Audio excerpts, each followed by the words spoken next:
Hello, friends, and welcome to episode 1142 of the Juicebox Podcast.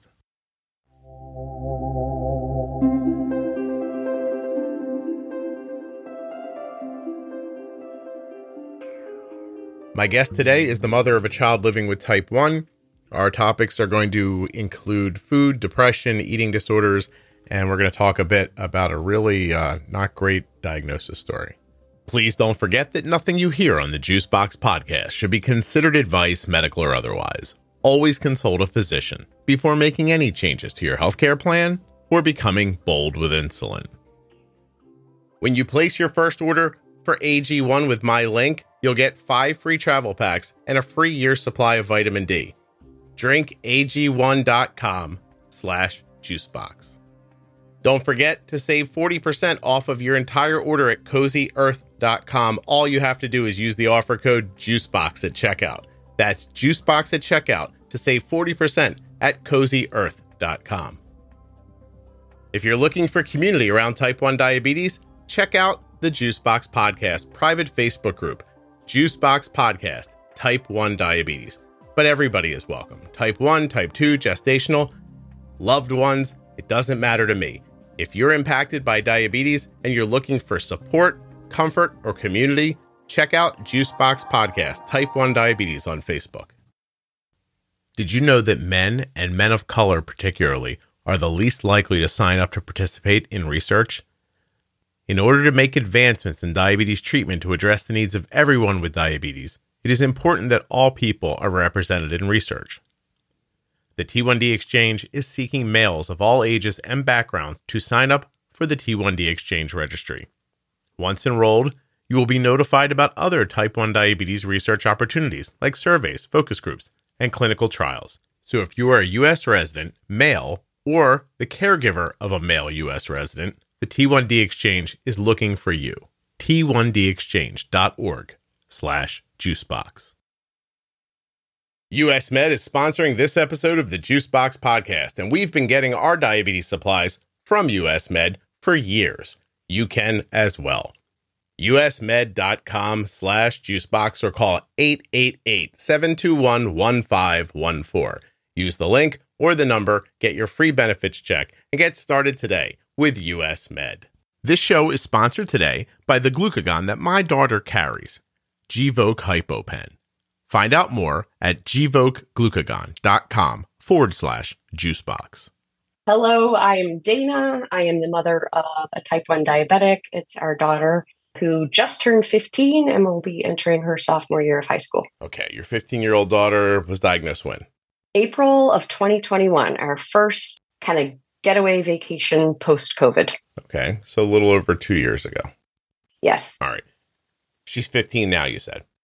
Yeah, she just turned 15 over the weekend. Was there any indication that diabetes was in your family or that this might happen?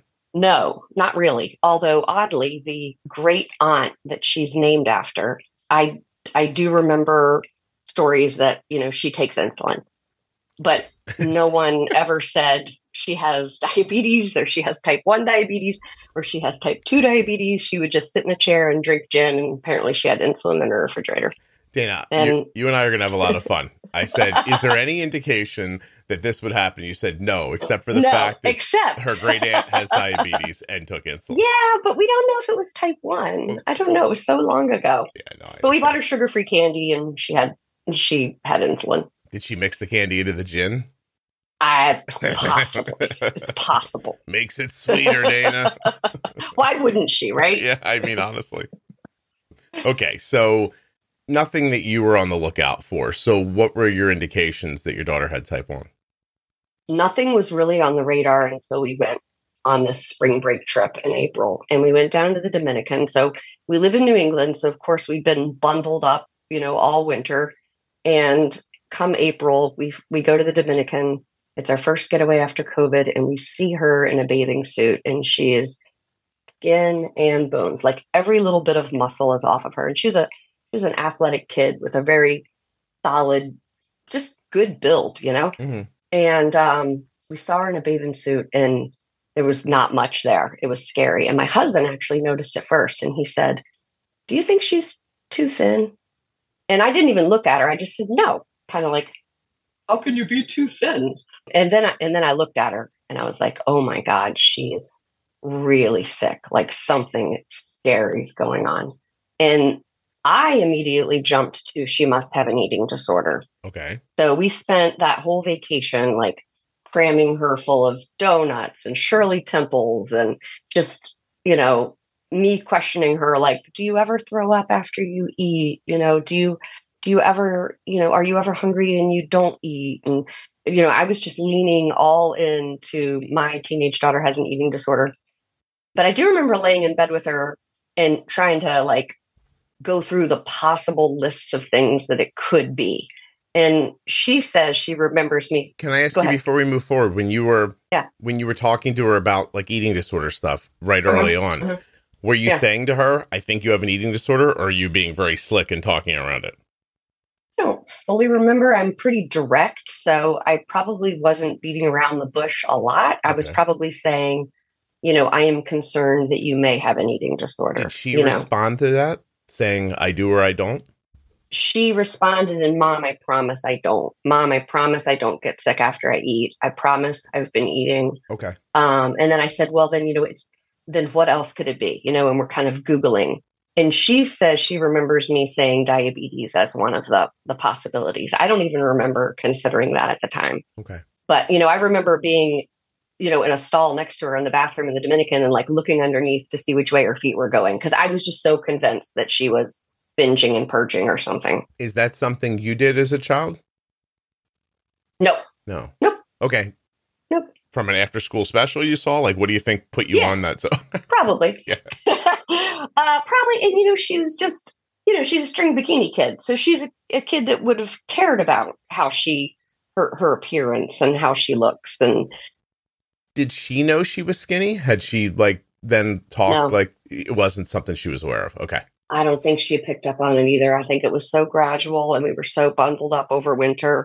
And looking back, I do remember coming down for school one morning, here in the winter, and she had these tiny, tiny leggings on. And I thought, wow, she's thin, But I was a very skinny teenager.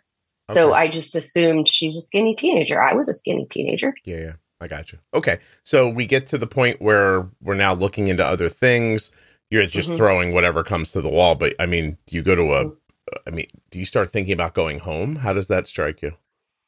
Well, not really. I mean, she was exhausted. She slept a lot. She did not enjoy the vacation, but we never thought we need to like get out of here immediately. So, we finished the vacation. We came home. I started kind of rummaging through her room a little bit, and I did find a drawer beside her bed that was packed to the gills with food wrappers and juice box wrappers and, things that to me just increased my suspicion that there was some type of binge disorder going on. So I was going to call the pediatrician anyway, but I don't know if I found the drawer of food first or I called the pediatrician first. I think we got home on a weekend and I found the drawer of food. And then Monday morning I called the pediatrician and I said, I think, our daughter has an eating disorder. And I explained the scenario and they said, I think you're probably right. Bring her in Monday morning. We'll probably refer her to the Walden Center and Eating Disorder Center up here. And that was the plan. So, Monday morning, we packed our bags for school and work. And we had like an 8 a.m. appointment with the pediatrician. And we talked for a few minutes. And then they did urine. And I guess her ketones were just spilling over. And her glucose was off the chart. And the pediatrician came back in the room and said, I don't know how to tell you this, but your daughter has type 1 diabetes and you need to go to the hospital immediately. And then I needed the juice box because I almost passed out. Got a little lightheaded, did you? I did. They laid me down. It was terrible. And then they were like, okay, now you really need to go to the hospital. And don't stop for food. Don't do anything. Go straight there. They're waiting for you. In the 50s or the 40s, they would have said you got the vapors. That would have been nice. Might have been better than a crappy juice box. Yeah, that was very big in black and white movies. They would have sat you down and put a parasol over your head. It would have been lovely. So, time for that. Yeah, so you pulled yourself up, and do we drive? Do we take an ambulance? What do we do? We drove. Okay. It wasn't far. We drove like 20 minutes to our children's hospital. Okay. And they were waiting for her. It was perfect. They just brought her right in, she was in DKA, obviously, and they kept her in the ICU overnight. But she was tan. She was tan. Oh, yeah. Nice and tan. Yeah, we were all tan. You guys probably looked a little ridiculous, like glowing and like, hello. So, okay. Did you apologize to her in the car on the way to the hospital? If you take insulin or sulfonylureas, you are at risk for your blood sugar going too low. You need a safety net when it matters most. Be ready with Gvoke HypoPen. My daughter carries Gvoke HypoPen everywhere she goes because it's a ready-to-use rescue pen for treating very low blood sugar in people with diabetes ages 2 and above that I trust. Low blood sugar emergencies can happen unexpectedly, and they demand quick action. Luckily, Gvoke HypoPen can be administered in 2 simple steps, even by yourself in certain situations. Show those around you where you store Gvoke HypoPen and how to use it. They need to know how to use Gvoke HypoPen before an emergency situation happens. Learn more about why Gvoke HypoPen is in Arden's Diabetes Toolkit at gvokeglucagon.com/juicebox. Gvoke shouldn't be used if you have a tumor in the gland on the top of your kidneys called a pheochromocytoma, or if you have a tumor in your pancreas called an insulinoma. Visit gvokeglucagon.com/risk for safety information. Diabetes comes with a lot of things to remember, so it's nice when someone takes something off of your plate. US Med has done that for us. When it's time for Arden's supplies to be refreshed, we get an email. Rolls up and in your inbox says, "Hi Arden, this is your friendly reorder email from US Med." You open up the email, it's a big button that says, "Click here to reorder," and you're done. Finally, somebody taking away a responsibility instead of adding one. US Med has done that for us. An email arrives, we click on a link, and the next thing you know, your products are at the front door. That simple. usmed.com/juicebox or call 888-721-1514. I never have to wonder if Arden has enough supplies. I click on one link, I open up a box, I put the stuff in the drawer, and we're done. US Med carries everything from insulin pumps and diabetes testing supplies to the latest CGMs like the Libre 3 and the Dexcom G7. They accept Medicare nationwide, over 800 private insurers, and all you have to do to get started is call 888-721-1514 or go to my link, usmed.com/juicebox. Using that number or my link helps to support the production of the Juicebox podcast. For thinking she had an eating disorder, you don't remember, do you? You don't remember any of this? I don't remember that. I remember sitting in the back seat with her, but I don't remember, everything I said. But I do know that, eventually at some point I apologized for missing it because, hindsight, 2020, all the signs. I mean, I had even taken her for an eye exam because her vision was fuzzy. Mm-hmm. And, we knew that she was chugging water. I mean, every single possible sign was there. Yeah. Hey, you were in the back seat. Are you a fancy lady? Do you have a driver? I'm not a fancy lady, but I have a husband and he was driving. Oh, I didn't realize all three of you together. I didn't realize all three of you were at the doctor's appointment. I am non-fancy. I was like, oh, look at her. She's in the back seat. Amazing. Jeebs, we're going to the hospital now. Bring the car, please. Bring the car up, then come back and carry mother to the car. No. How long are you guys in the hospital for? Only a night. I mean, she rebounded pretty quickly. I mean, they didn't start us off in the ICU, but they put us up there. Her A1C was high. She was 16.6. And we spent the night in the ICU. And the next morning, she was coming around and she was hungry.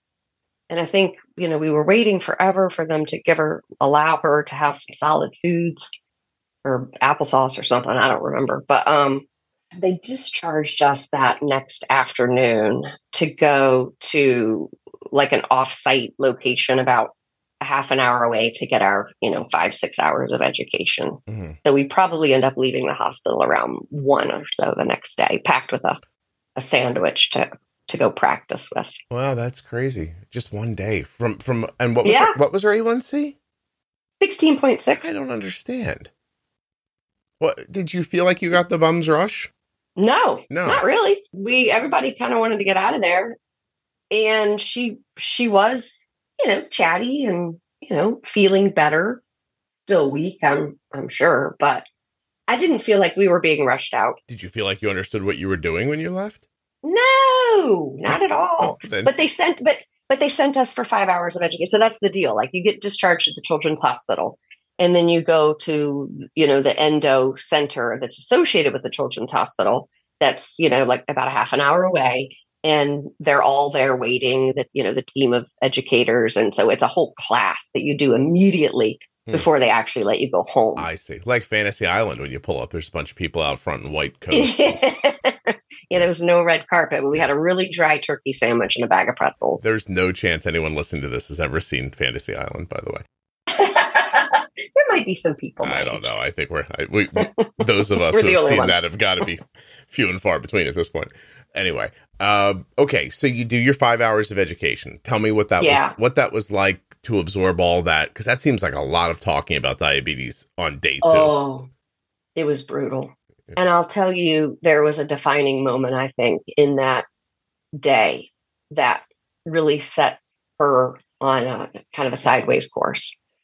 I feel like we had 2 diabetes educators, but one was primary.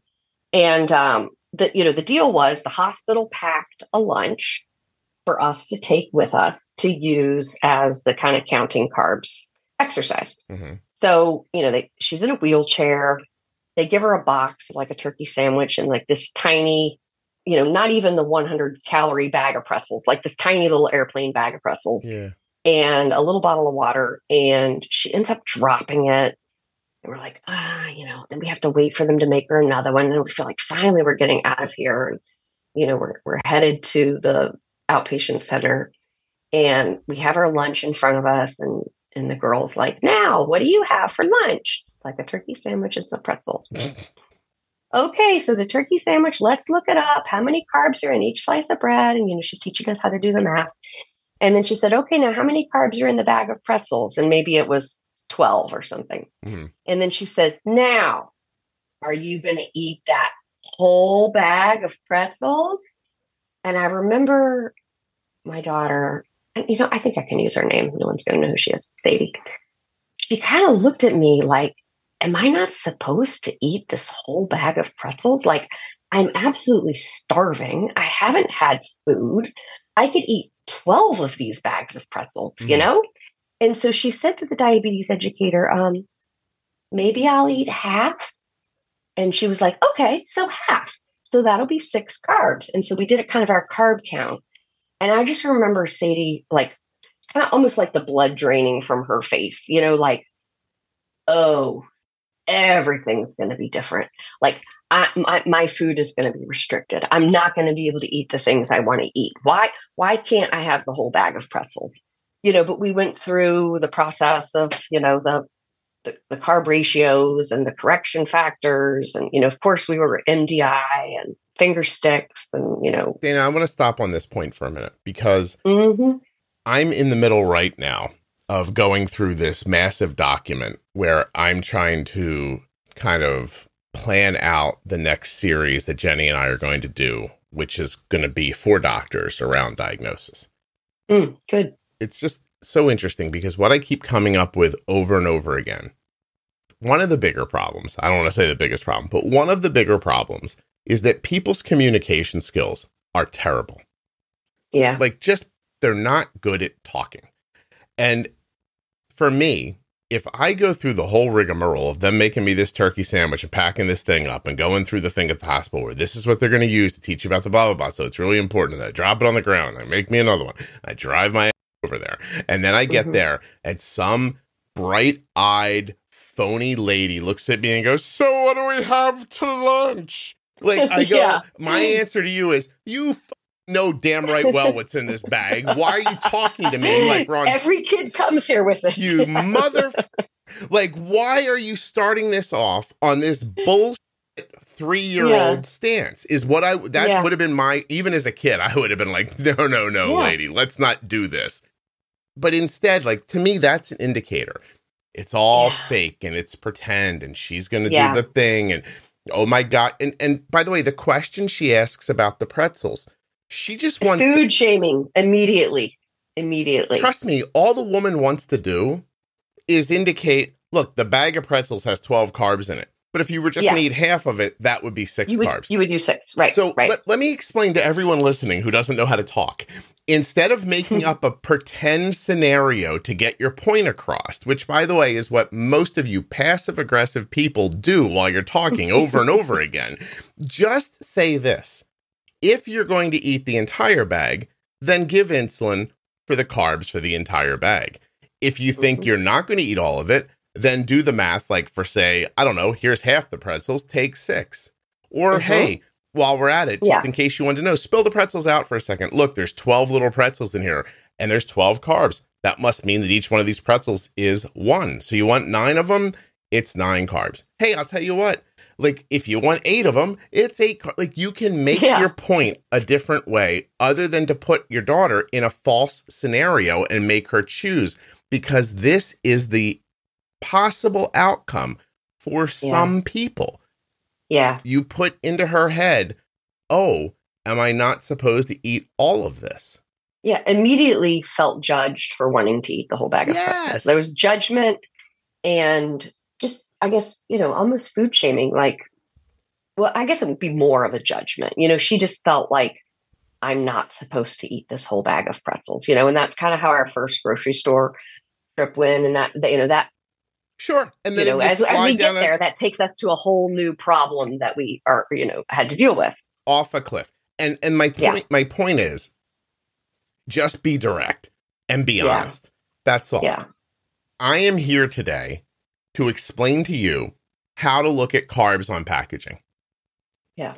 These pretzels, if you eat the whole bag, are 12 carbs. If you eat 2 bags, it's 24 carbs. If you eat half a bag, it's 6. The sandwich, we don't know because we don't have the package here. So what I'm going to tell you is that a slice of bread is probably around 20 carbs. And, there's protein in this turkey. We're not going to initially bolus for it because we think it'll be okay because it's a low-fat meal. By the way, I'm now giving them credit for understanding fat and protein rises, which I'm sure is... They did not. Yeah, right. No, but we learned that here. Thank you. Now, and here we go, and we're going to put the insulin in. And you know what? We can't eat right away because then have to wait for it to work. You're going to wait for it to work a little bit. So I'll tell you what, why don't we test your blood sugar here? And then we'll put in the insulin based on, I'm sure they taught you the math of the correction factor and everything right there. And then, hey, I'll tell you what, let's wait for 10 minutes and test again, just so you can see that your blood sugar hasn't magically fallen through the floor in 10 minutes. And I've never considered how to teach somebody to do this. And I think that if you gave me 3 solid minutes to think about it, I could have ended up doing a better job than they did for her. That's all. And that lady stands there all day and does that for people. Yeah. And she has a really squeaky voice, so it was torture. Well, then let's drag her out in the street and beat her. No, I'm just kidding. Well, she should be fired. Well, for the squeaky voice at the very least. You don't hire her. She was lovely. Oh, but, please. I'm lovely. She was lovely, and it could have been much better. Right. It just, so listen, my point is this. Obviously, no one knows who she is, so whatever. But yeah, no. My point is this, is that the way you speak to people needs to be thoughtful. Because everyone's going to absorb these things a different way. Your daughter took it the way she took it. You might have said that to me, and I might have done the math. I might have went, okay, what she's saying here is the bag's 12, but if I ate half, I do 6, which, by the way, makes sense. And I don't really think anyone needs to explain that to me, but I'm glad she said it out loud. Yeah. I don't know. Like, there's just so many opportunities as I, like I said, go through this document of what people said they wish their doctors would have told them in the beginning. That I got feedback from the Facebook group. And then I'm applying what I have learned talking to so many people and trying to I'm trying to build a framework for how to have a conversation about it.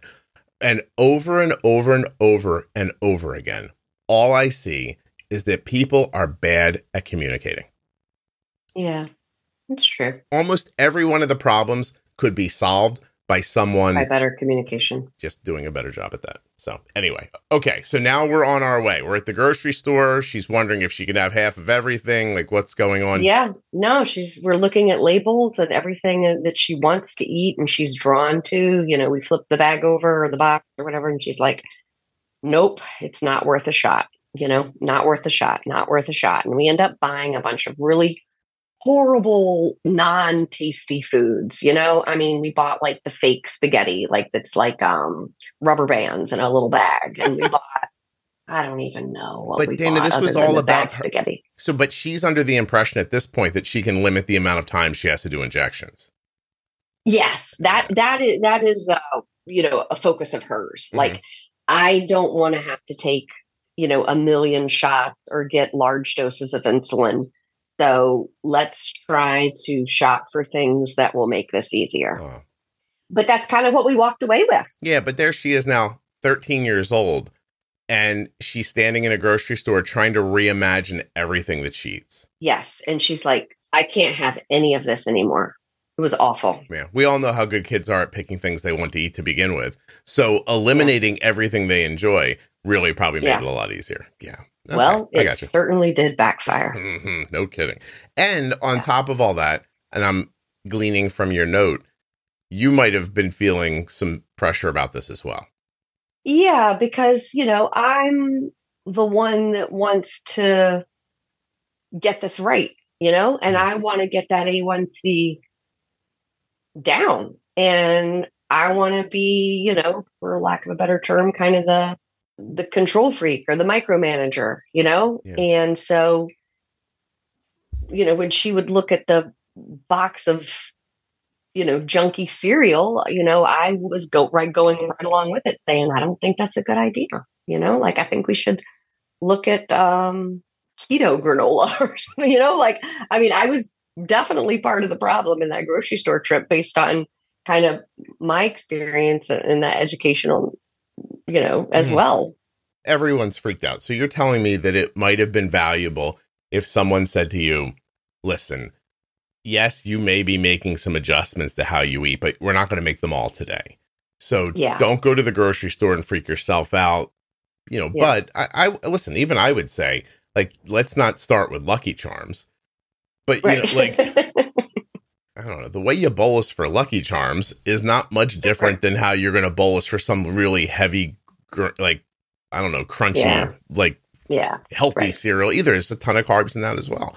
So, it's, oh my God. And they said, they said in the education, you're not going to have your Friday night pizza nights anymore. You're not going to have pasta every Wednesday. Like, they were basically telling us, this is going to change the way you eat. So we went to the grocery store with that mentality. You know what's fascinating about that is that, again, that's passive aggressive because these are the same people who meet people every day at their regular appointments who are coming in there with 8, 9 A1Cs and going, I don't know, my blood sugars are all over the place. I eat pasta. I don't know. So instead of teaching someone, hey, pasta is going to be a difficult thing to bolus for, but don't worry, over time, we're going to get your settings good. We're going to figure it out. Like that. It's not going to go likely very well in the beginning. Instead, they tell you, this is so interesting. Everything is set up like this, like the way people just think. To avoid things that are hard. Yeah. Things that are difficult or things that that aren't good for you. Like here's my best example of this. Do you think drinking to excess is good for people? I do not. No, there's an entire $1 billion industry built around it. Yeah. Here's another one, Dana. Do you think cocaine is good for people? I don't think it is. No, we have world wars over the movement of drugs around the planet. It just really surprises me that saying it out loud to someone, hey, you should really stop with your cocaine, didn't fix it. Yeah. That's amazing to me. Like, no more pasta and pizza. Really? Yeah. You think that did it? You got her all straight now? Good for you. People are idiots. I'm sorry. Yeah. That's all. I'm upset. 2 days, Dana, I've been going through this document. I am so mad at You're fired up. I'm so upset about the bullshit way that this space tries to address things that, by the way, are very, very manageable if you understand how your insulin works. Yeah. Like, unbelievable that we would jump through all of these hoops and send people down all of these backwards paths in their lives instead of just saying, hey, you know, pasta is going to take more insulin than the carb count says. Right. Like, yep. Unbelievable. And there are features like extended bolus and temp basal. So there are strategies that you can use to be able to eat the foods that she, as a 13-year-old, enjoys, you know? Yeah. But it didn't take long. I would say within a month and a half, she had a binge eating disorder. Oh, there you go. Pretty quick. It was pretty quick. Yeah. So is that how that starts? She restricts, and then goes. Can't do it anymore. Right. It's awful. Yep. So, you know, but she didn't stay out of school long. I think she only, you know, we only kept her home for a couple of days. And then we were like, all right, let's go. We're back at it. So she was back in track. She was back in soccer, you know, back to like walking with her friends after school. And I just remember we would like drive up to Dunkin' Donuts to meet her to give her a shot in the parking lot so she could, you know, get something at Dunkin' with her friends. But it was like, if she was diagnosed in April, I would say it was probably May or June. You know, we started picking up on these really, really, really resistant highs. And where I just felt like I was just pacing the hallway from you know, to her bedroom, pouring insulin on her, just, you know, and so just dumbfounded, like, why can't I get this down? What's going on? You know? And she would come home from school and grab 4 or 5 protein bars and cheese sticks and packs of cookies. And she was binging after school and hiding the wrappers and, you know, wrapping them up in little tissues under her pillow, under her bed. To avoid injecting. Not injecting. No. She just didn't want to inject. No. And, you know, we're honestly, we're still kind of dealing with her being in denial of all of this, even, you know, over 2 years later. But yeah, she did not want to deal with it. And she, you know, at that point kind of turned to food or as a coping mechanism, just to kind of feel normal again, I think. Or to mourn, you know, the loss of her normal, quote unquote, normal life prior to diagnosis. You know, it occurs to me, I don't even know that what happened at the education is what did this. Like, maybe this is just her wiring. Maybe this would have happened anyway. And it was going to happen anyway, but it certainly didn't help anything. It didn't help. Yeah. It didn't help because it, you know, it affected my mindset as well. And, you know, and I'm driving the bus for the most part. You know, I'm doing the majority of the grocery shopping and trying to counsel her on, you know, what we're going to eat and what we're going to have for dinner and, you know, what the options are for breakfast, you know. So I was trying to be somewhat low carb and, you know, restrict some of these, you know, more typical foods that we had pre-diagnosis as well. So, you know, I take, you know, a huge piece of that. I'm going to take the opposite side of this argument for a second, because I think that what can happen sometimes is that because the perspective I bring to this is that I'd like people to understand how to use insulin for whatever they're going to eat, because I don't feel like I can tell the world how to eat. Right. Like, and by the way, I could stand up and bang a drum if I wanted to, and I could yell and scream and no one would listen to the podcast and that'd be the end of it. But I'm not saying I couldn't say it. I'm saying that I don't think that's how you get through to people.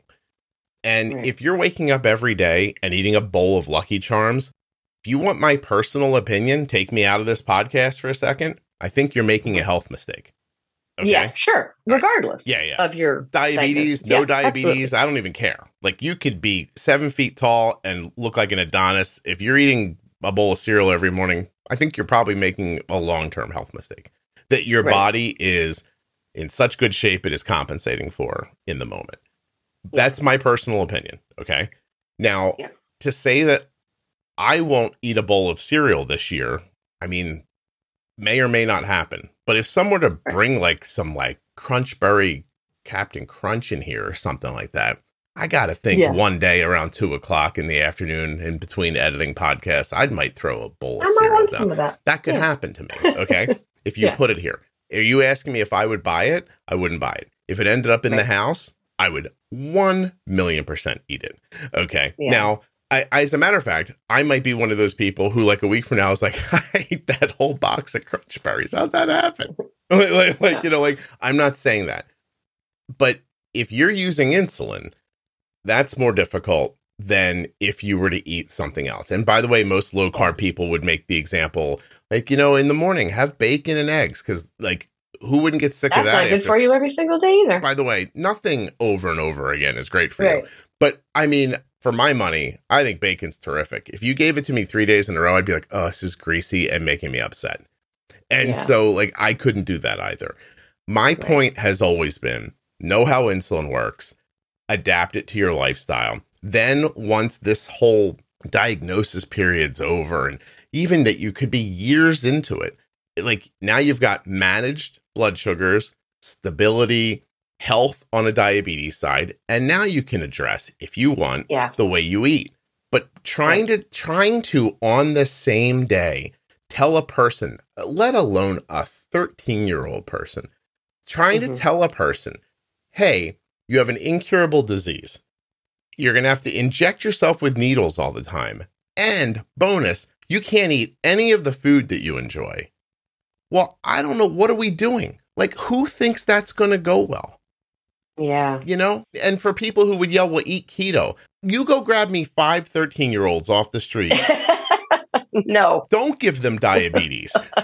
Don't tell them their life has just changed. Don't have them start thinking about, like, the oatmeal man from the commercials and had the diabetes and, oh my God, what are my friends going to think, and blah, blah, blah. And I don't want to stick myself.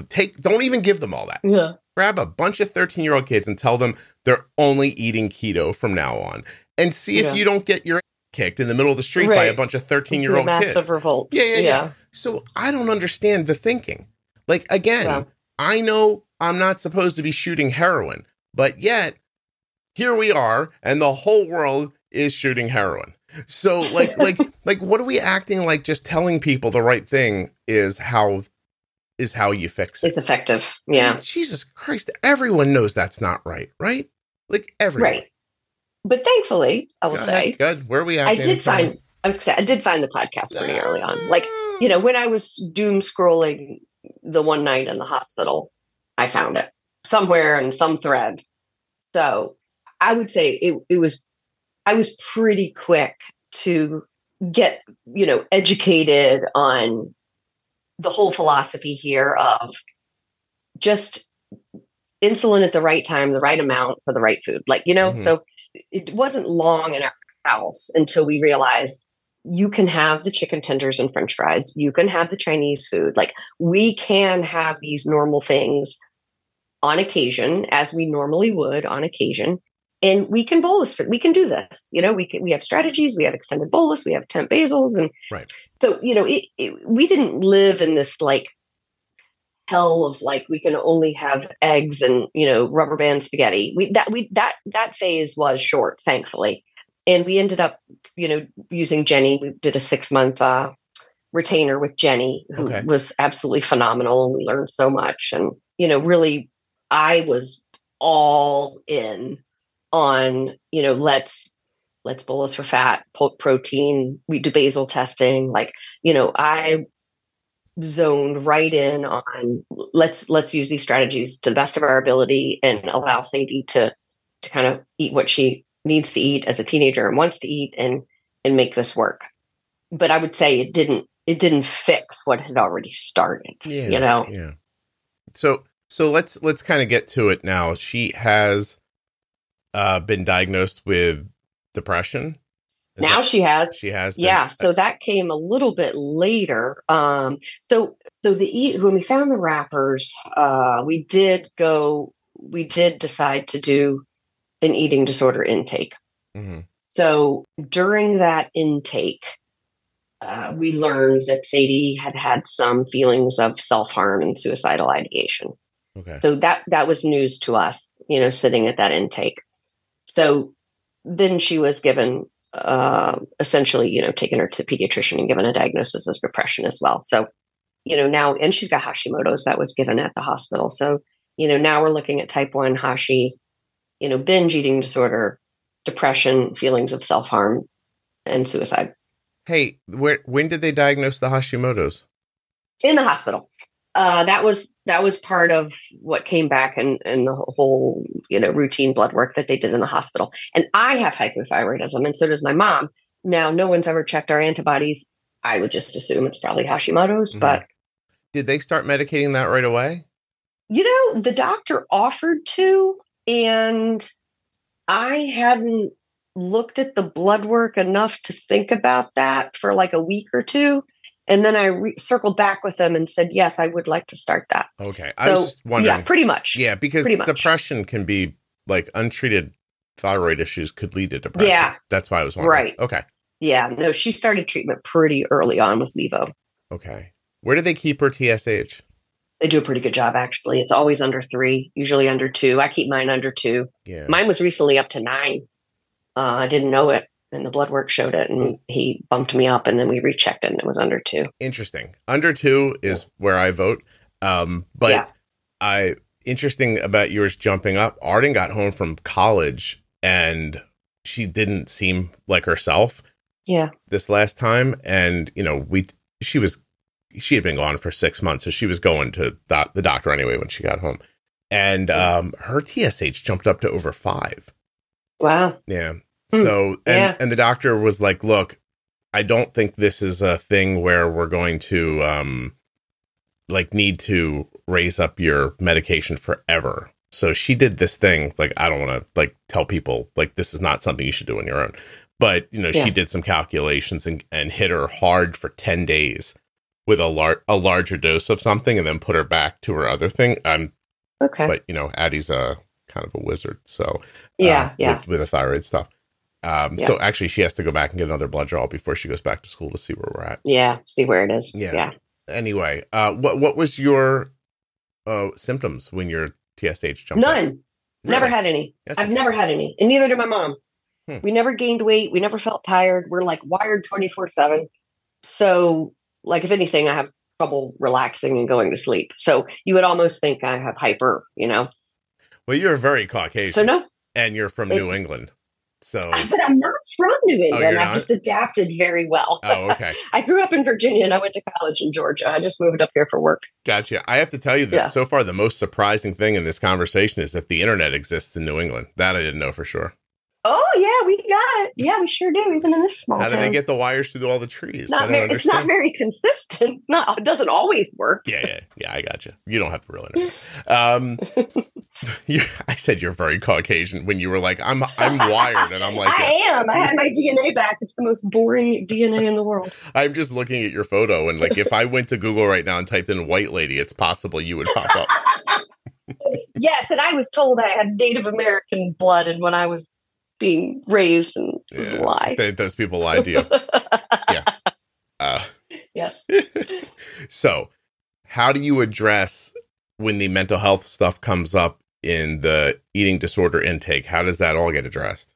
So we went on the wait list for the eating disorder center because it was like a 6-month plus wait list. Really? So we just went to the pediatrician, and the pediatrician, thankfully, who's a nurse practitioner, but she's phenomenal, agreed to start her on Zoloft. Because at that point, we were still kind of in COVID land. It was nearly impossible to get in with a pediatric psychiatrist. So she started her on a low dose, 25 milligrams, and got us on the wait list with an adolescent medicine specialist that was going to be a doctor that could kind of help us with the eating disorder, the depression, and maybe kind of the self-harm piece. So eventually when we got in with her, she bumped the dose up. And then it was around that, maybe we were with her for a little while. Eventually got in with a psychiatrist. Did she actually hurt herself, or was she just having thoughts about it? She eventually did, yeah. So, it became very routine that she was very depressed, not showering, not doing her hair, not putting makeup on, not doing her homework, spending time in bed, not wanting to be with friends, which is very different from, she, prior to diagnosis, was the kid, and we're the house that has friends over, right? The door's always open, the pantry's always full, there's a pool, there's a volleyball net, there's a trampoline, it's the fun house, right? So that started to go away, and it felt weird. And Sadie would just spend a lot of time, at home alone, kind of living in that that depression. And then I, being the kind of type A control freak that I am, have trouble understanding that. Even though I do from an intellectual standpoint understand it, I still would say things like, come on, let's get up, let's go for a walk. Let's, we gotta do something. We gotta feel better. We gotta move our bodies, Mm-hmm. And that was being met with significant resistance. And my husband and I were constantly fighting about it because, she would come home from school and he would be working from home, and she would take all these snacks up to her room, and he would be oblivious to it because he was in the office, basically with a headset on, working all day. And I was out working all day, and I would just see these blood sugar numbers, 300, 350. And I'd be texting him like, more insulin, please. What's going on over there? Just driving them all crazy. And I think, at one point, I guess we did reach somewhat of a boiling point, and we were like, I think I would be better off if I didn't live here because you guys are driving me crazy and I'm driving you crazy. And I ended up in a hotel for a couple of nights just to kind of let everybody decompress maybe and think about what are we doing here and what's our goal and what do we need to do for Sadie. But, I would be, trying to do the Warsaw method, on the fat and protein. And my husband's still like, how do I do a 10th basal? And I would just get very, very frustrated, Mm-hmm. And I would spend a lot of time talking about the podcast. They were like, would you shut the F up about the podcast? I hear that sometimes. So you're in one direction 1,000 miles an hour and they're in the other direction, not moving at all. Right. Exactly. Right. So yes. She's not bolusing for her food. Your husband doesn't grasp the necessity behind it. How is that possible, by the way? Or the complexity. Oh, okay. Yeah. I mean, I understood the necessity of like, okay, if you're going to have a plate of spaghetti, you need to bolus for it. But just the complexity of what this food means and what this glycemic index will do and, what this cheese is going to do 4 hours later. And, that just wasn't there for him, and he struggled to grasp it. Sadie didn't care. Right. She wasn't going to take the lead with that. And I was all in. So it just created a ton of conflict. And with your husband, like before you went to the Marriott, like you sit down and you explain like, hey, her blood sugars are high. This is going to really hurt her. We're shortening her life significantly. Like you say those things and he goes, what? It basically sounded something like, I know that and I'm working. I'm in my office. I'm working. I'm on the phone. What do you want me to do? And kind of like, you want to deal with it? You work from home. You deal with it, Mm-hmm.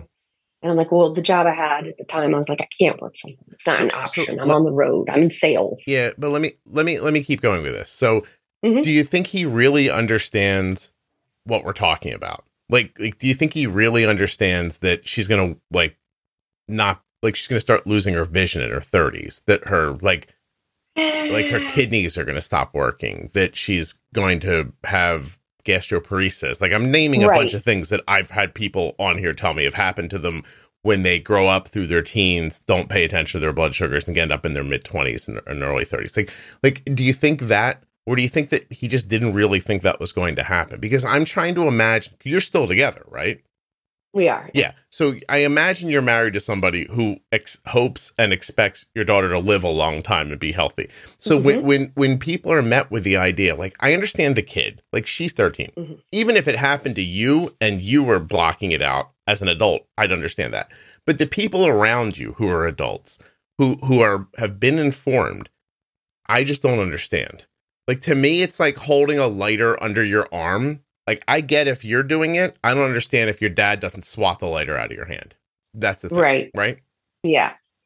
Go ahead. And I think, it's still a little bit of that, well, it's not going to happen to her, or it's not that bad, or, she's a teenager and teenagers are going to go through, difficult periods and this is still new, just a lot of kind of excuses. Meanwhile, really her A1C had gotten quite good. Okay. Because I was the insulin. I drove everyone crazy, but I got her down to a 6.1, pretty quickly. Yeah. You're running around like crazy, yelling bolus every 5 seconds. Crazy. Yeah. Crazy. Because nobody's middle doing of the it. night crazy. Right, all day crazy. Out of the house crazy. Yes. Yeah. So you're propping up the whole thing. Yes. And it was terrible. Sure. For everyone. Mm-hmm. No, for different reasons. Yeah. And then I would say, like, my I would just be full of a lot of rage and anger because I felt like I was kind of trying to do all this on my own. And no one's listening. No one seems to care as much as you do. The pressure of her staying alive and healthy falls solely on you because nobody else is paying attention to it, like that kind of stuff. That's how it felt. Yeah, of course. Right. Gotcha. Yeah. And then she started cutting. Perfect. Yeah. Yeah. You were probably like, I don't know. I didn't know what I was doing before. Now I really don't know. Yeah. Now we got more problems. I mean, the 6-month waiting list, by the way, for the eating disorder center is, confusing. I understand how it happens, but I mean, again, it's like calling the fire department and being like, my house is on fire. They're like, we have a slot for you. And, you're going to on Tuesday. Yeah. Now, would you prefer if we came in April or May? Because I can do the 3rd week of April, the 2nd week of May. You let us know. Yeah. It was that bad. And it was still virtual only. And she was just like, forget it. I will zone out 100%. Don't even put me in there, So we actually never did it. We found other resources. Okay. But we did not go into that program. Where are we right now, Dana? Like, how do things stand today? Right now, we are in a DBT, dialectical behavioral therapy program, with a psychological group that's about an hour away from us. We started there at the advice of her psychiatrist because the multiple things, right? The eating disorder, the self-harm, the binge eating, and then what we didn't touch on, but I'll just briefly, a loss of friendships. She really lost her friends. And she started going down with the wrong crowd. So much so that we changed her school. So the psychiatrist looked at us at our second visit and said, I think you need DBT therapy. And DBT is there to kind of help with emotion regulation. And really, apparently it's shown to be effective for many of these things, self-harm, eating disorders, not type 1 diabetes, but, all the emotional stuff that she was also dealing with. Mm-hmm. So we are deep into that program. We have a group every Tuesday night for an hour and a half. She's in a group of teens. We're in a group of parents. And then she has a one-on-one with her therapist on Thursdays. And I think, now we don't get a lot of feedback from the therapist because there is they do keep things very confidential between Sadie and her therapist, but we can tell that the disordered eating is a lot better. We're not fighting, I'm not fighting highs all night that I can't explain. I'm not finding wrappers in her room. For the most part. Now I do occasionally, but for the most part, that's a lot better. We're not seeing cutting if it's happening. I'm just not aware of it. But when I ask, I'm told that that's better. So that program is going to be coming to a close in about 5 weeks. Because she's graduating or because they're moving out of town? It'll be the end of the program. It'll be graduation for all the teens. However, they did spring on us yesterday that she's not really ready to graduate, and they want us to keep her in what they call the grad group. So kids that have completed the program but still need to be in the program, essentially. Can I ask, is there any indication of these ideas if she doesn't get diagnosed with diabetes? Like, did you see her? I know it's tough because she was just 13, but were we moving in this direction? I don't think so. No, I really don't. I mean, she had such a fun adolescence, so many friends, so active, sports, and they would get on their bikes and ride down to the river, and they would have, swim parties here late at night and sleepovers, and she would get invited to do things. I mean, all that came to a grinding halt. She didn't get invited to do anything. Do you think she's changed in a way that other people are like, I don't want her around? Or do you think that, okay. Sadly, I do. Yeah. Yeah. Because I think she's pissed. And I think she has lashed out at friends. And she's also very much still in denial of her diagnosis. So, we still struggle a lot with her not bolusing before she eats. We're about to send her back to school in sports. And she's 15. She's going to be a sophomore. We're not sure we can have the doctor write up the orders to make her independent at school. because last year we tried that as a freshman. We thought, okay, freshman, she can be independent. She can bolus before her lunch. That's what she wanted. What the endo thought was appropriate. And within a few months, it had gone sideways. Like, we see her numbers get up over 300, practically daily. So we changed the order. So she had to go to the school nurse, but then she still wouldn't go, or they'd snack and not have insulin. We'd have to call the school nurse 3-4 times a day, every day. Yeah. Please call her down. She needs insulin. Please call her down, And so we're really not much of a better place with that. Yeah. Do you have other kids? Yes. The neglected one, Charlotte. She's turning 13. I was going to ask what it's been like for her as well. Awful, because she's a worrier. So she worries about Sadie, and she feels left out a lot. We've spent so much time and energy and focus on Sadie, all these appointments and these therapy programs, and it's been so consuming that, here she is like, could somebody just play Uno with me? Would somebody just come read a book with me? It like my heart breaks for her, because she was 11 when this happened, and her life got turned upside down too. Yeah. So yeah, that's terrible. I'm sorry. Caused some stress for her. How are you? I'm okay. Does not sound very we just kind of charge on. Yeah. Wow. It's a lot. I'd go back to the hotel if I was you. I'm going one tonight, but they're coming with me, damn it. Do you see a path out of this yet, or is it not obvious yet?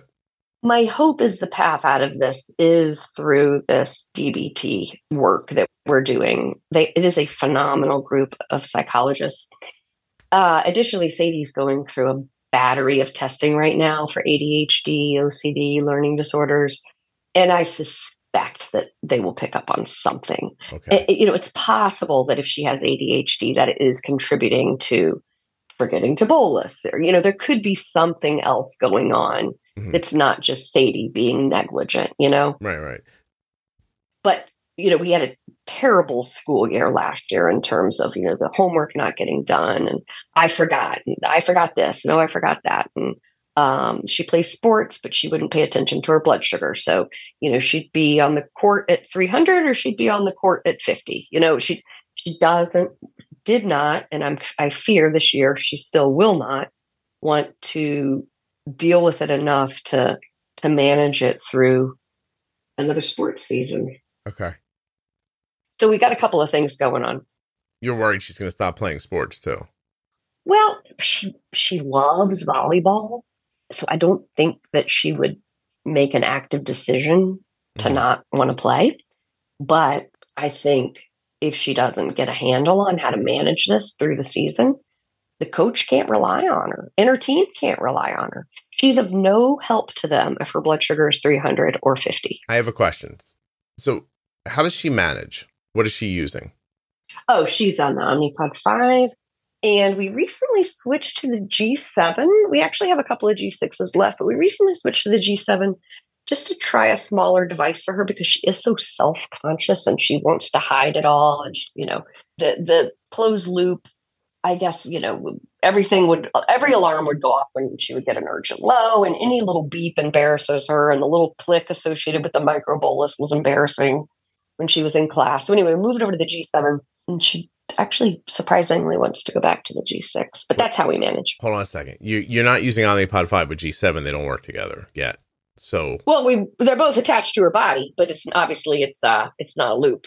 We're in manual mode. Okay, so you're wearing an Omnipod 5, running it in manual while she's doing G7, but does she miss the automation, do you think? I think a little bit. Yeah. I think we'll probably let this G7 script run out and go back to the G6. Mm-hmm.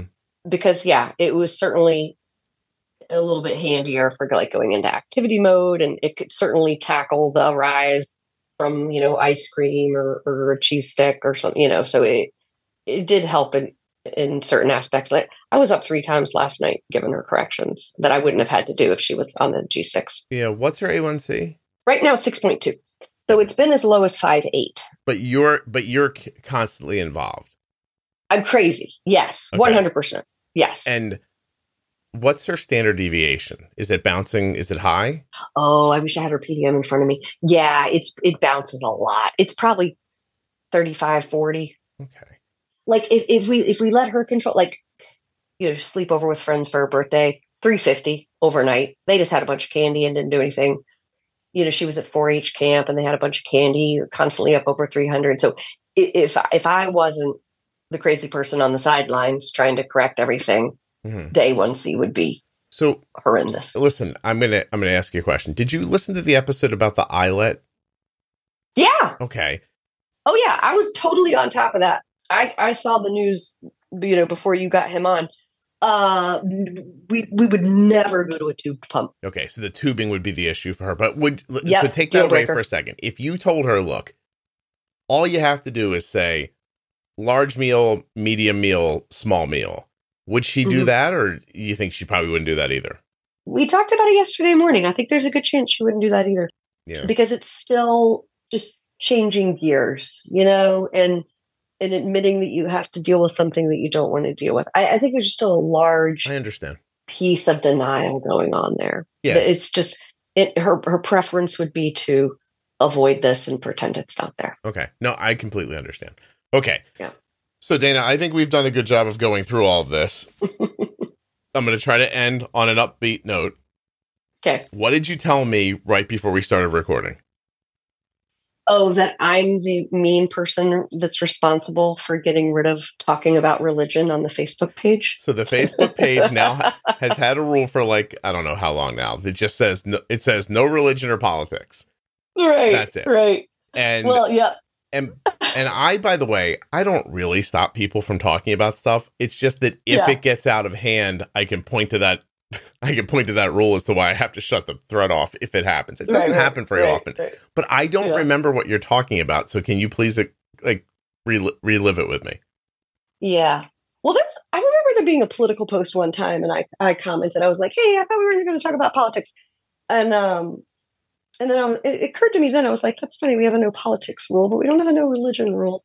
But I didn't really think much of it. And then one day there was one of these posts, and it was lovely. But it was all like, thank God or thank Jesus, my son is alive or my daughter is alive. Mm-hmm. If it weren't for God or Jesus, I wouldn't, and I'm like, and then I just commented, I think we should have a no religion rule in addition to a no politics rule. And then you actually commented, and respectfully, Dana, I disagree, because faith is a large part of people's lives. And I shut up. I didn't say another word on that whole thread. Mm-hmm. But my philosophy was, or maybe I did comment to one person on the thread, because my philosophy was mechanically, your faith has nothing to do with blood sugar. Mechanically speaking, it does not play a role. Your faith may be important to you, but this is about managing blood sugar and working with insulin. And I don't know, sometimes religion just is a turnoff for me, and personally I'm not a non-religious person. Don't get me wrong. My daughter goes to a Catholic school. We are not anti-religion. I want to just tell you, Dana, I knew you were Catholic, even though I never asked you, but go ahead. I'm not Catholic. Well, I'm not Catholic. I was raised Protestant. My husband was raised Catholic. Right, well, somebody is. I can tell for sure. But so, okay. So here's my thought on it. Yeah. I don't just not have a problem with it. I'm completely unencumbered by the thing that you're upset by. So if somebody wants to say, I pray that this happens, or I want to thank Jesus for I not only do I not have a problem with it, I don't rub up against it at all. So it doesn't make me upset. I wonder why, but it did you, and it does for other people as well. Yeah. And I think that if I'm paying attention correctly, it is really the difference between the brain that says that there's a higher power and the brain that says that there's not a higher power.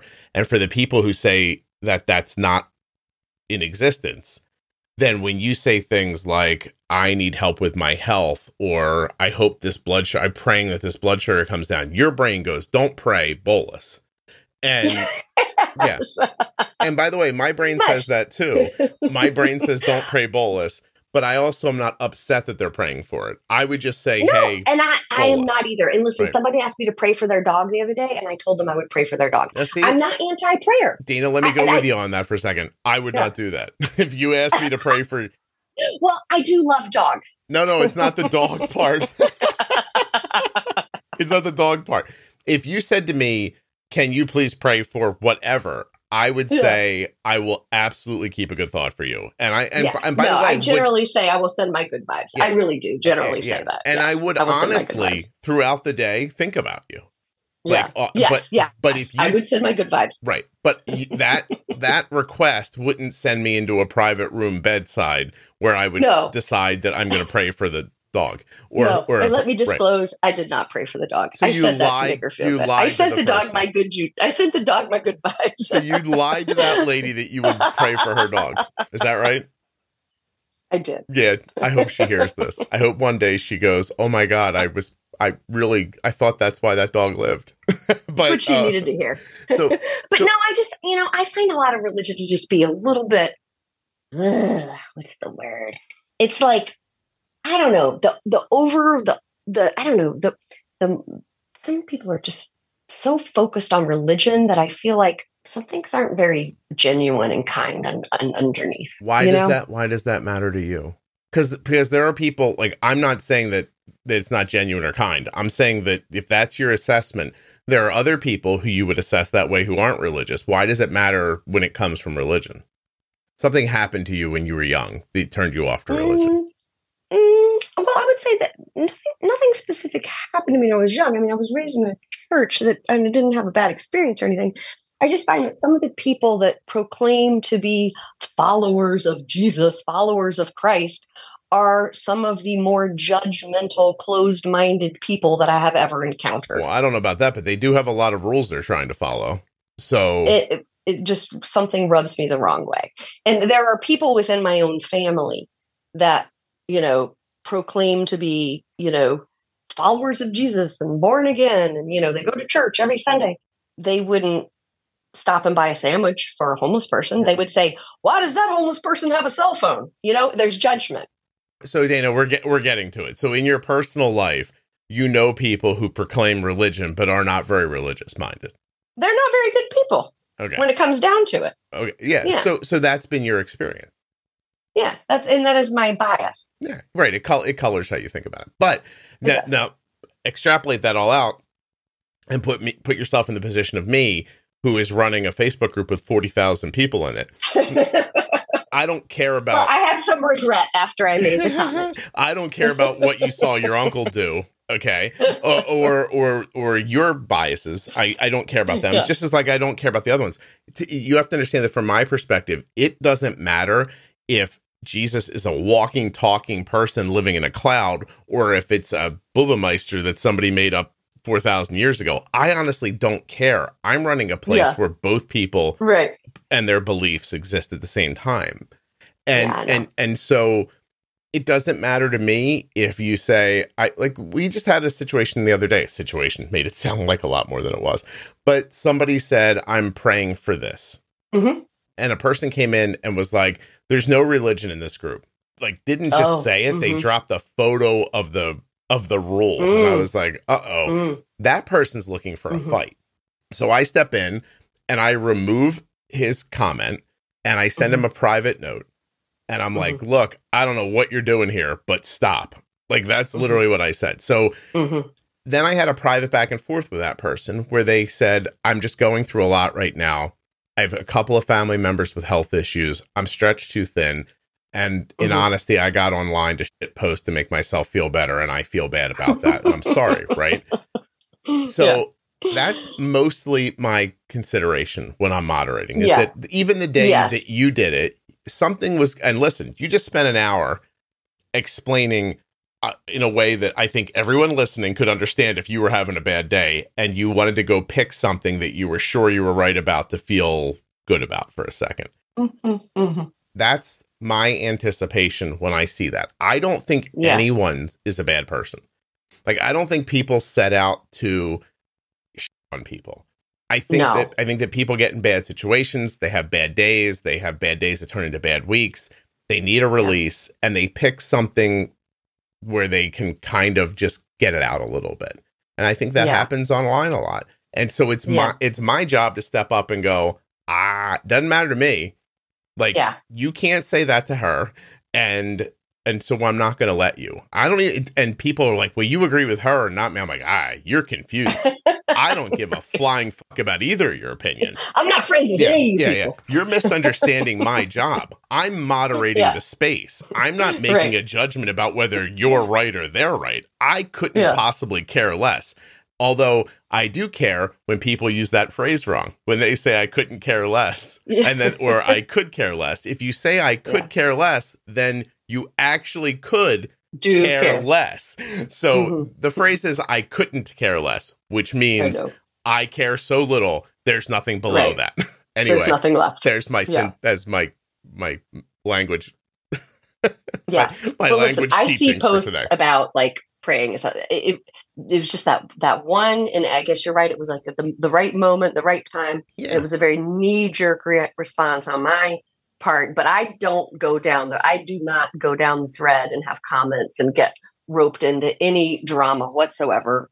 But I see that stuff all the time, and I don't say anything because reality is people having faith and religion in their life doesn't offend me. Yeah.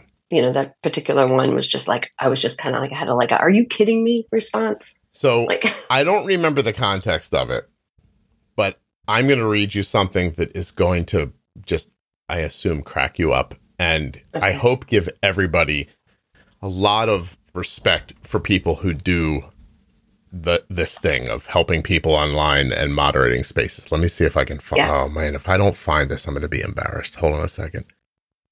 I got yelled at pretty good online the other day privately. It's more fun when they yell at me privately. I'm super excited about that when that happens. Like a DM? Oh, yeah. Yeah. So, hold on. Oh, that's a rule. No DM. Oh, here it is. Okay. So a person, doesn't matter what the context was, online was being an asshole. Now, I can see they don't think they're being an asshole. All right. And that's fine. But they are. They're picking through a thread and jabbing at people and trying to cause problems. And I let them be themselves. But when they were unkind, I took out their phrase. So their comment. Honestly, there's a ton of rules on the Facebook group because people's behavior precipitates them being necessary. But if it was up to me, the only rule on the group would say be kind. Because I think it covers everything. Yeah. So I get a note from this person that says, I want to tell you that I was being nice. And I was being exactly how I would like to be treated if I said something that was fucking ignorant. Then I am, you just lost your nice status. Yeah, because then I'm meant to be called out. Just because culture is this way for this person doesn't mean that the rest of us have to believe it or that it's right.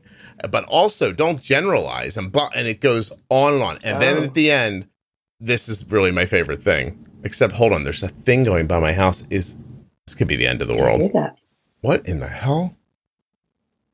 Low-flying airplane. This is the last recording of Scott Benner. I want to say goodbye to everybody I love. What was a pleasure. That? Jeez, thank you all for coming. Okay, so but at the end, I won't be recommending anyone else to this group.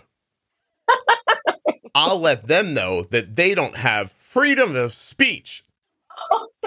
So anyway, I could pick through this if you wanted me to. People don't understand what freedom is. There's a lot. Yeah, like there's a lot going on here, right? So I respond back and I say, first of all, the same thing I always say when somebody DMs me. Now, let's be clear. Other people would block you and that would be the end of it. Not me. I feel like I can get you back. I don't have these conversations in private because in the past, people will screenshot what I've said and change it and then reshare it. I understand you don't agree. I am moderating a large group. It is a job you don't want, trust me. I removed a few of your posts and simply asked you to be nice. 2 hours later, I came back and you're telling someone that anyway, then she did it again. I don't want to be too specific.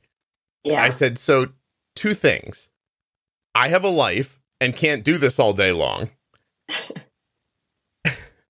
And what you just did is under no interpretation nice. So I asked you to be nice, and then you came back and you did it again. Your account was suspended for 3 days. I hope you come back when this is over. Have a good evening. Yeah. I want to be done, but I can't be done because I get a response. Well, you stopped me from posting, so I can't post it there, which is why I'm sending this to you. And I said, well, yes, I did that because you continued to be unkind.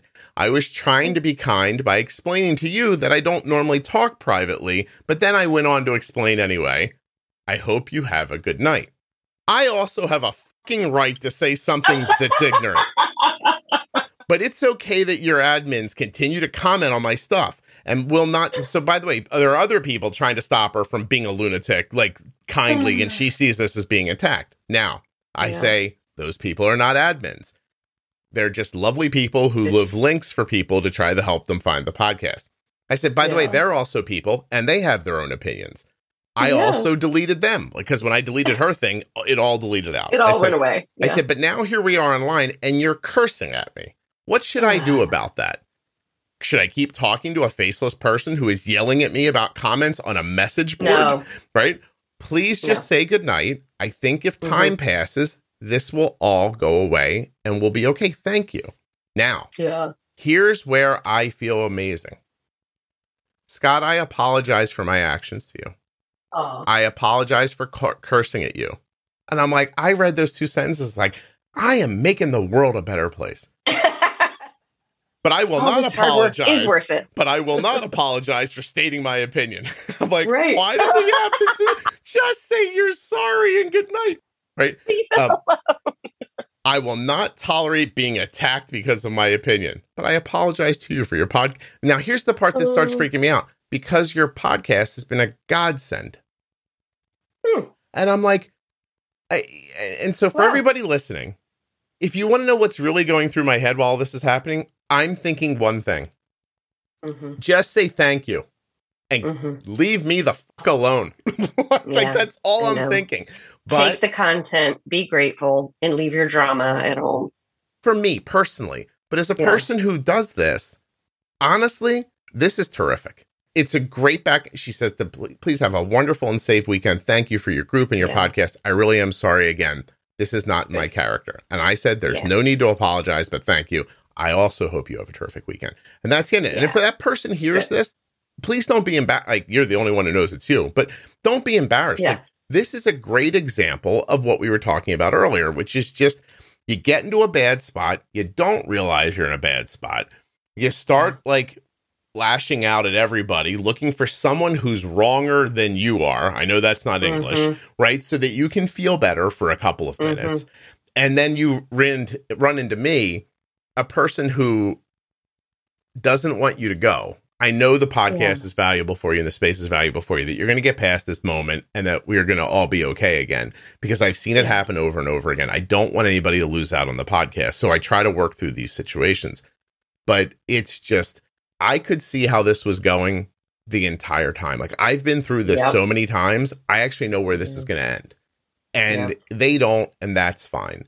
I was wondering, anyway, I just thought that was interesting to bring up. I hope that you find yourself in a similar situation with your problems at home, because I think that if you stay on this path, I think you can get your daughter through all this. And, you know, you just have to be able to, like, believe me that I've heard your story before, and that people who manage it and stay on top of it usually come out on the other side. They do usually sometimes end up coming out the other side okay. So, anyway, it's hard to see in the moment. It's one of those contextual things. Like, you have to interview a bunch of 60-year-old people who tell you horror stories from when they were teens. To feel a little bit better. To realize that to know that it might be okay. That it could end up being okay. And I'm not dismissing it too. It also, you know, and I don't think I'd be blowing sunshine up your ass. Like, this could go really bad too.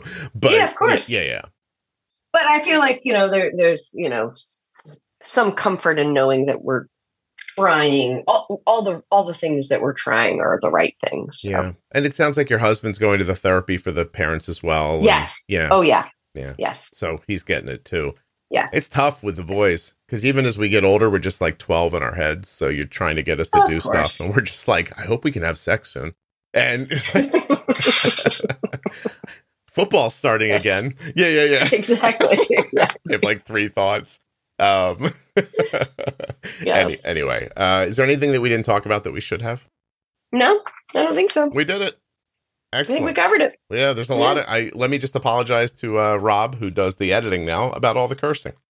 Oh yeah, I've got a potty mouth too. But you were dropping them more than me. I'm so upset going through this document for the newly, because again, it's, if you are in my position, and my position is a unique one, I guess, for having had so many conversations with so many different aged people who have been diagnosed and gone through so many different things, different ages, blah, blah, blah. Yeah. Like it's so obvious. So frustrating. And frustrating. It's so frustrating that you left a children's hospital, went to this thing that they have completely set up, and in minute 1, we're on the wrong direction. Like, it's just, that's so upsetting, you know?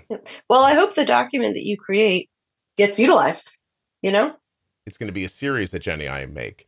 Good. Awesome. Okay, good. That's for... that's right. Geared towards providers. I saw your post. Yeah. I'm going to call it Grand Rounds or something. I don't know exactly what I'm going to call it. Oh, yeah, perfect. Yeah. But Jenny and I are going to go through from people's... We're going to lay out our thoughts. We're going to use the feedback that we got from the Facebook group, which I guess after you just heard that story, you're probably like, great. Lunatics, but they're not. They're all really lovely people who have great perspectives of their own. And I do think... I will... I'm going to recommend it to my... well, let me get it out first, and you listen to it and see what you think. And then if you like it and tell people about it, that'd be terrific. Yeah. All right. Dana, thank you so much for doing this. I really appreciate it. Thank you. Yep. Thanks. All righty. Hey, before I say goodbye, Dana, are you really certain about having Sadie's name in this? You're okay with that? Yeah, it's okay. There's not much to uncover or find there. Okay. It's fine. All right. Hold on for me.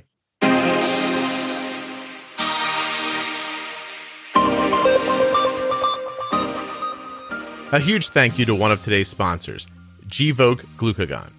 Find out more about Gvoke HypoPen at gvokeglucagon.com/juicebox.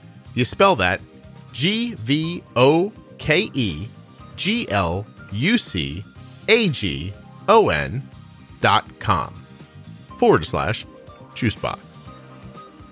A huge thanks to US Med for sponsoring this episode of the Juicebox Podcast.